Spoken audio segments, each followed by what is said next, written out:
வணக்கம். முருகன் வீலாக். வெளிநாட்டு செய்திகள் வாசிப்பது உங்கள் முருகன். முதலில் தலைப்புச் செய்திகள். தாய்நாட்டுக்காக மீண்டும் ஆயுதம் ஏந்துவேன், ட்ரம்பிற்கு கொலம்பிய ஜனாதிபதி சவால். இனி ரோபோக்களும் வலியை உணரும், தொழில்நுட்பத்தில் பாரிய புரட்சி. நான் நிரபராதி. நியூயார்க் நீதிமன்றத்தில் ஆயப்படுத்தப்பட்ட வெனிசுலா நாட்டு ஜனாதிபதி நிக்கோலஸ் மதுரோ தன்னை நிரபராதி என திட்டவட்டமாக அறிவித்துள்ளார். ஒரு நாட்டின் அரசியல் சுதந்திரத்தில் தலையிடுவது சட்டவிரோதம். வெனிசுலா விவகாரத்தில் ஐநா கண்டனம். இருட்டில் சுற்றித் தெரியும் புதிய கிரகம் கண்டுபிடிப்பு. ஒத்துழைக்கவில்லை என்றால் மீண்டும் தாக்குவோம், வெனிசுலாவுக்கு ட்ரம்ப் மிரட்டல். நிறைவு பெற்றது தலைப்புச் செய்திகள். தொடர்பான விரிவான செய்திகள். அமெரிக்க ஜனாதிபதி டொனால்ட் ட்ரம்பின் நேரடி அச்சுறுத்தல்களை தொடர்ந்து தனது தாய்நாட்டின் இறையாண்மையை காக்க மீண்டும் ஆயுதங்களை ஏந்த தயார் என கொலம்பிய ஜனாதிபதி குஸ்டாவோ பெட்ரோ அதிரடியாக அறிவித்துள்ளார். சமீபத்தில் வெனிசுலா ஜனாதிபதி நிக்கோலஸ் மதுரோ அமெரிக்காவினால் கைது செய்யப்பட்டதை அடுத்து கொலம்பியாவுக்கும் ட்ரம்ப் கடும் எச்சரிக்கை விடுத்திருந்தார். கொலம்பிய ஜனாதிபதி பெட்ரோ ஒரு நோய்வாய்ப்பட்டவர், அமெரிக்காவுக்கு கொகைன் கடத்துவதையே அவர் விரும்புகிறார் என ட்ரம்ப் தனிப்பட்ட ரீதியில் விமர்சித்திருந்தார். இந்நிலையில் ட்ரம்பின் இந்த குற்றச்சாட்டுக்களை முற்றாக நிராகரித்து அறிக்கை வெளியிட்டுள்ள ஜனாதிபதி பெட்ரோவின் பின்வருமாறு குறிப்பிட்டுள்ளார். நான் மீண்டும் ஆயுதம் ஏந்த மாட்டேன் என ஏற்கனவே சபதம் செய்திருந்தேன். ஆனால் தாய்நாட்டுக்காக அந்த சபதத்தை முறித்து மீண்டும் ஆயுதம் ஏந்தவும் தயங்க மாட்டேன். நான் போதைப்பொருள் கடத்தல்காரன் அல்ல. எனது ஒரே சொத்து எனது குடும்ப வீடுதான். அதற்கான தவணையை இன்னும் எனது சம்பளத்திலிருந்தே செலுத்தி வருகிறேன். எனது வங்கி கணக்கு விவரங்கள் வெளிப்படையானவை. என்னை சட்டவிரோதமாக கைது செய்ய முயன்றால் எனது மக்கள் வீதியில் இறங்கி போராடுவார்கள். அமெரிக்காவுக்கும் கொலம்பியாவுக்கும் இடையிலான உறவை முறிக்க ட்ரம்ப் முயல்கிறார். லத்தீன் அமெரிக்க நாடுகளின் உள்விவகாரங்களில் அமெரிக்கா தலையிடுவதை ஒரு சட்டவிரோத அச்சுறுத்தல் என பெட்ரோ வர்ணித்துள்ளார். மதுரோவின் கைதை தொடர்ந்து கொலம்பிய ஜனாதிபதியின் இந்த ஆவேசமான அறிக்கை சர்வதேச அரசியலில் பெரும் பரபரப்பை ஏற்படுத்தியுள்ளதாக வெளிநாட்டு ஊடகங்கள் செய்தி வெளியிட்டுள்ளன. மனிதர்களைப் போலவே ரோபோக்களும் வலி மற்றும் உணர்வுகளை உடனடியாக உணர்ந்து எதிர்வினை ஆற்றும் செயற்கை தோலை உருவாக்கி காங்காங் நகர பல்கலைக்கழக விஞ்ஞானிகள் அசத்தியுள்ளார்கள். இந்த தோல் மூலம் உணர்வுகளை உடனுக்குடன் ரோபோக்கள் கண்டறிந்து தற்காத்துக் கொள்ளும் திறனை பெறுகிறது. மின்னணு தோல் தொழில்நுட்பம் உலகில் ஒரு மிகப்பெரிய புரட்சியாக பார்க்கப்படுகிறது. மனிதர்களைப் போலவே மென்மையான உணர்வுகளை உணரக்கூடிய மின்னணு தொழில்நுட்பம் ரோபோக்களின் எதிர்காலத்தையே மாற்றப் போகிறது. இது மிக மெல்லிய நெகிழ்வான ஒரு படலம். இதில் ஆயிரக்கணக்கான நுண்ணிய சென்சார்கள் பொருத்தப்பட்டிருக்கும். மனித உடலில் உள்ள நரம்புகள் எப்படி மூளைக்கு தகவல்களை அனுப்புகிறதோ அதேபோல் இந்த சென்சார்கள் தொடுதல், அழுத்தம் மற்றும் வெப்பநிலையை ரோபோவின் கணனிக்கு அனுப்பும். ஒரு ரோபோ முட்டையை உடைக்காமல் தூங்குவதற்கும் அதே சமயம் ஒரு கனமான இரும்பு தூணை தூக்குவதற்கும் எவ்வளவு அழுத்தம் கொடுக்க வேண்டும் என்பதை இந்த உணர்வுதான் தீர்மானிக்கும்.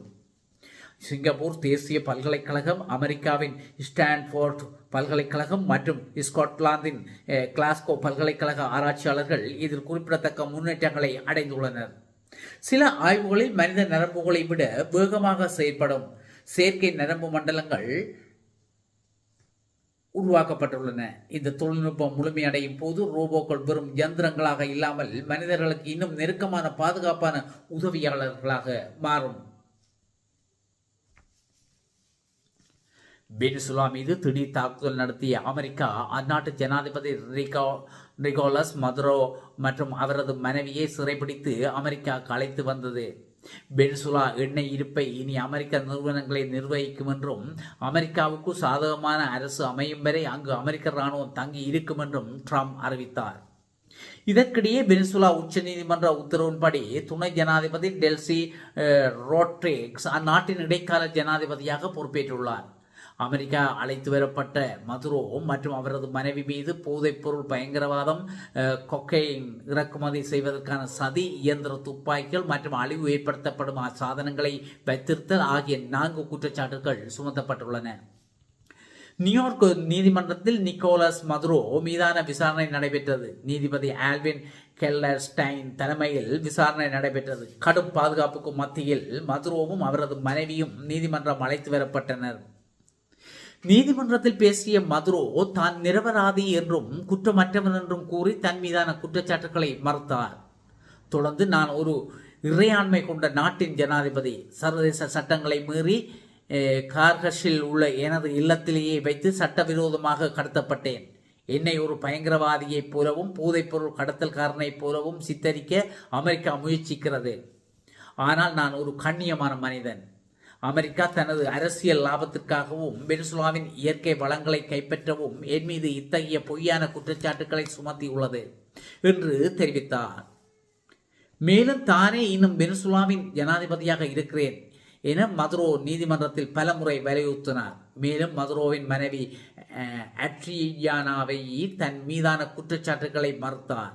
இந்நிலையில் வழக்கின் அடுத்த கட்ட விசாரணைகள் மார்ச் 17ஆம் தேதிக்கு ஒத்திவைக்கப்பட்டுள்ளது. வெனிசுலா மீது தாக்குதல் நடத்தி அந்நாட்டின் ஜனாதிபதி நிகோலஸ் மதுரோவை அமெரிக்க படை கைது செய்ததற்கு ஐநா பாதுகாப்பு சபை கண்டனம் தெரிவித்துள்ளது. வெனிசுலா மீதான அமெரிக்கா மேற்கொண்ட தாக்குதல் குறித்து விவாதிக்க ஐநா பாதுகாப்பு சபையில் கூட்டம் நடத்த கொலம்பியா கோரிக்கை வைத்தது. இதனைத் தொடர்ந்து ஐநா பாதுகாப்பு கவுன்சிலின் அவசர கூட்டம் திங்கட்கிழமை நடைபெற்றது.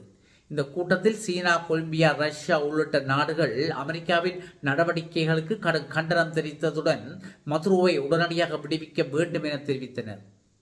மேலும் இந்த கூட்டத்தில் ஐநா பொதுச் செயலாளர் ஆண்டோனியோ குடெரஸின் உரையை துணை பொதுச் செயலாளர் ரோஸ்மேரி டிகாப்லோ வாசித்தார்.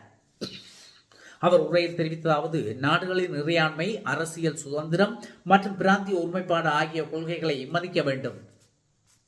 நாட்டில் நிலைத்தன்மை மேலும் தீவிரமடையக்கூடும் என்பது குறித்தும் அதனால் பிராந்தியத்தில் ஏற்படுத்தக்கூடிய தாக்கம் குறித்தும் நாடுகளுக்கிடையான உறவுகள் எவ்வாறு கையாளப்படுகின்றன என்பதற்கு இது முன்னுதாரணமாக அமையக்கூடும் என்பது குறித்தும் ஆழ்ந்த கவலை கொண்டுள்ளேன் என்று தெரிவிக்கப்பட்டிருந்தது. இந்த கூட்டத்தில் அமெரிக்க தூதுவர் வால்ட்ஸ் பேசியதாவது அமெரிக்க நீதித்துறையால் குற்றஞ்சாட்டப்பட்ட 2 தேடப்படும் குற்றவாளிகளான மதுரோ மற்றும் அவரது மனைவி ஆகியோருக்கு எதிரான அமெரிக்க இராணுவத்தால் எடுக்கப்பட்ட துல்லியமான சட்ட அமலாக்க நடவடிக்கையாகும். வெனிசுலாவோ அல்லது அந்நாட்டு மக்களுக்கு எதிராகவோ எந்த போரும் இல்லை. நாங்கள் அந்நாட்டை கைப்பற்றவில்லை என தெரிவித்தார்.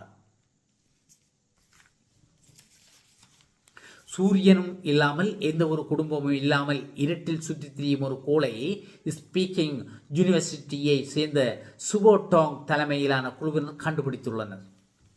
குறித்த இந்த கிரகம் ரோட் பிளானட் அல்லது அனாதை கிரகம் என அழைக்கப்படுகிறது. இந்த கிரகம் பார்ப்பதற்கு சனி கிரகத்தை ஒத்ததாக இருப்பதாக ஆய்வாளர்கள் குறிப்பிட்டுள்ளனர்.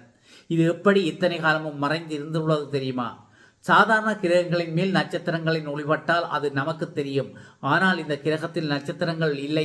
அதனால் மேக்ரோ லென்சிங் என்ற அபூர்வமான முறையை வைத்து இதனை கண்டுபிடித்துள்ளனர். அதாவது இந்த கிரகம் நட்சத்திரத்தை கடக்கும் போது அதனுடைய ஒளியை லேசாக வளைக்கின்றதாம்.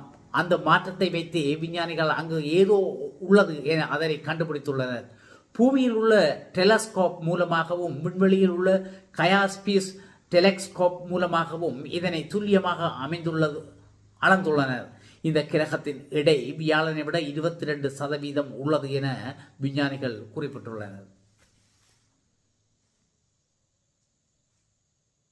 வெனிசுலா இடைக்கால ஜனாதிபதி அமெரிக்காவுக்கு ஒத்துழைக்காவிட்டால் மதுரோவை விட கடுமையான விளைவுகளை சந்திக்க நேரிடும் என்று அமெரிக்க ஜனாதிபதி ட்ரம்ப் எச்சரிக்கை விடுத்துள்ளார்.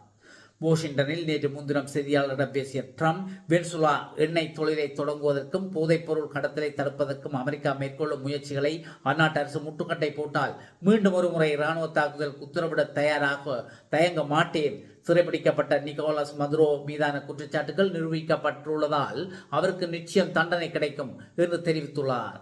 மேலும் அமெரிக்காவுக்கு எதிராக செயற்பட்டால் கொலம்பியா மற்றும் மெக்சிகோ நாடுகள் மீது இராணுவ நடவடிக்கை எடுக்கப்படலாம் என்றும் கியூபாவின் கம்யூனிஸ்ட் ஆட்சி தானாகவே வீழும் நிலைதான் உள்ளது என்றும் ட்ரம்ப் தெரிவித்தார்.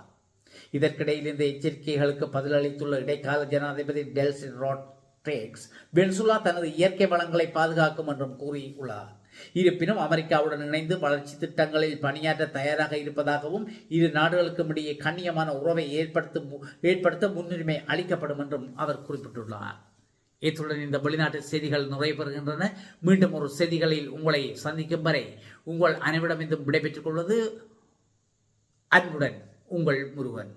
நன்றி.